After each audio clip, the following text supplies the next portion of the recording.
recognized. First, though, we begin with breaking news here. Downtown Houston, firefighters are on the scene of a fire at the Co-Cathedral of the Sacred Heart. Yeah, KPRC2's Brittany Jeffers has an update for us. She's been there all morning long. She's joining us live now with the latest. Brittany. Yes, and it took firefighters a while to try to determine where this fire was coming from because there was so much smoke.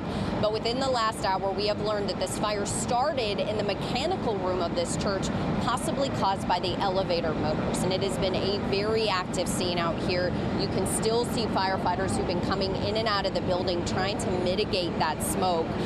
We were told by the deputy chief on scene that at this point in time, they do not believe that there is any fire damage, any extensive fire damage anyway inside of the building. What they don't know is if there is any smoke damage, because they say that this kind of permeated through 3 floors of the building. And so again, they're trying to mitigate that right now. They say they're going to be out here for another hour and a half.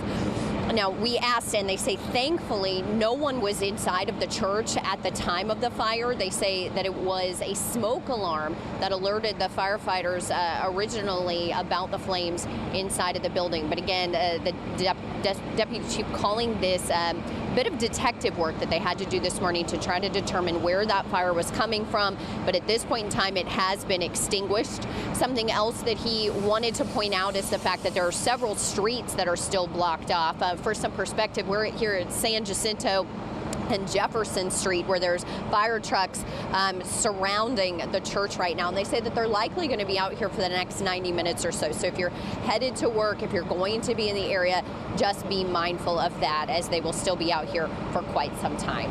Reporting live, I'm Brittany Jeffers, KPRC 2 News.